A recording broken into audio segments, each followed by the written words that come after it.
Good. So, talk a little. What can you tease people about what's coming up in the future episodes?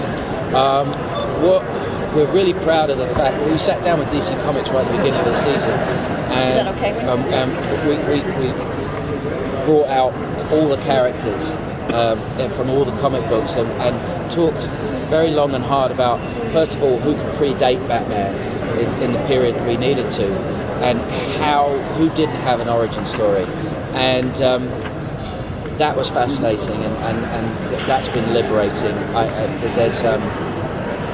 There's a beautiful episode 7 that really is the second part to the pilot, really, where Victor Zsasz shows up, and that's a beautiful episode. You know, Harvey Dent is an assistant DA that Jim Gordon works with. There's a few things like that, and there's a few other little misdirects that we do, and there's a few other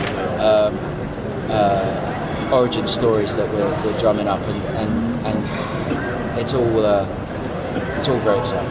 Right now, I feel that Gotham is showing the characters as slightly younger versions of their adult selves. So Catwoman, she's stealthy, she loves cats. Yeah. We see Bruce Wayne testing himself. But I'm wondering, will we see them as actual children, either just crying because something terrible has happened to Bruce, and so we see him cut off his emotions immediately, or will we see Catwoman as a child just playing with things since they're still kids? Absolutely, yeah. No, I'm you know, it's a show I watch with my kids, so I'm very aware of, you know, who they gravitate to immediately, and it was both those characters you spoke about.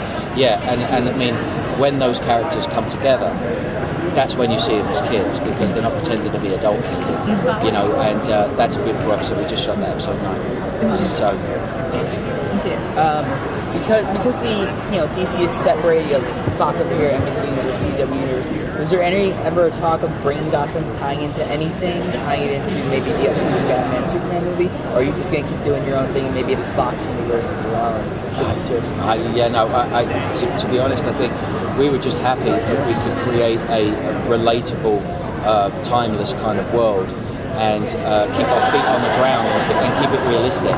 And so, yeah, I mean, any thought of any other show, that means I'd have to watch some other shows. I mean, I don't have time for anything right now. So as long if we keep it real, I think it's going to be hard to do, because we're 18 years, I think, before Batman.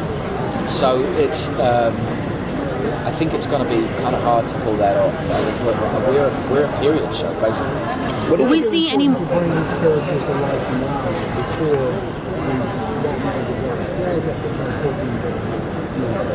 I think the great thing about Gotham and Jim Gordon's crusade to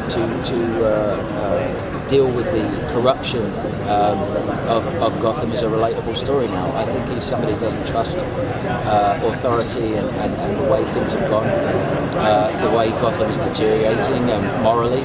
And I think watching a crusader navigate his way through that dark world, I think, is very timely and relatable.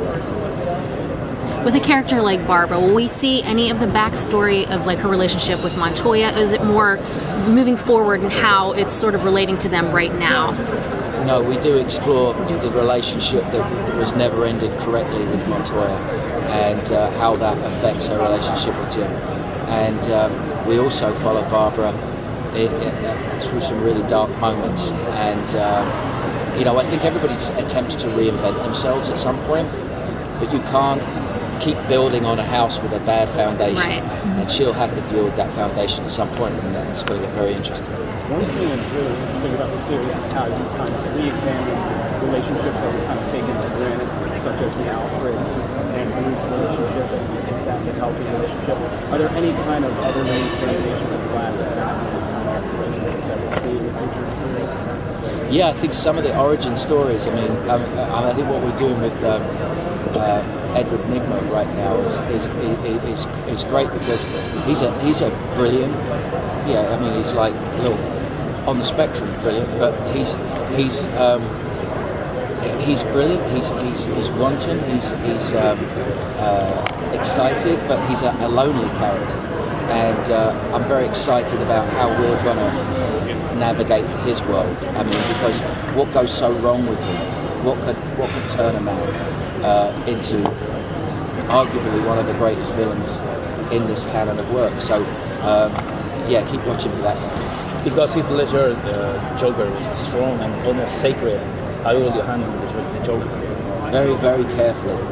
I mean, the origin story of the Joker's changed a few times, so there is some leeway. It's a great thing about it. It's like old medieval plays. They would change based upon the village they were in, the time of year. That's the great thing about the Joker story. Is like, of course, it changes with legend because people talk. Scared people talk. You know, he becomes legend. So that legend can shift a little bit, and we're going to go right back to the origins of that character. There was a tidbit of the killing joke in the pilot. The comedian. No, that was a mystery.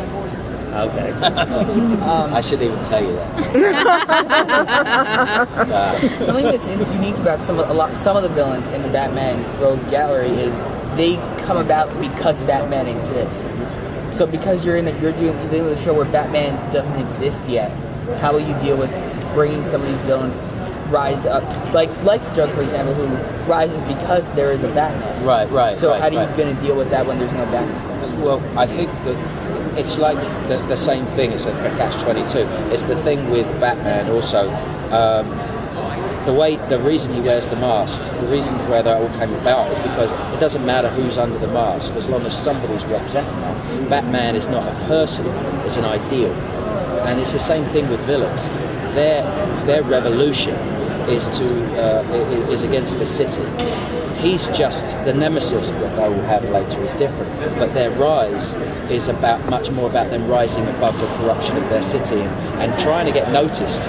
You know, when everybody's crazy, when the lunatics are running the asylum, the greatest lunatic will win.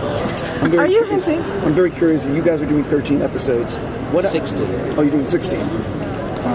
Well, that changes. I was going to say, what happens if the network says we want to now go to 18 or 20? Oh, don't say that in front of me. Right, that's what I'm wondering. These guys are exhausted. I was going to say, you're just aiming at that 16? We're aiming at 16 right now. We have 2 other seasons figured out if they care to give us the go-ahead.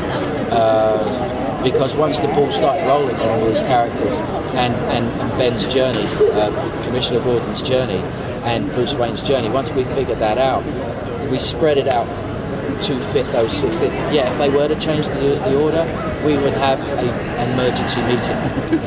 Are you hinting at the Waynes? Grab him, I'm sorry. Okay. Thank you. Grab him. Are the Waynes mobsters? What? Are you hinting at the Waynes as mobsters? Because there's a couple hints where Falcone talks about him as opposing killers. Maybe. All right. I'll take it.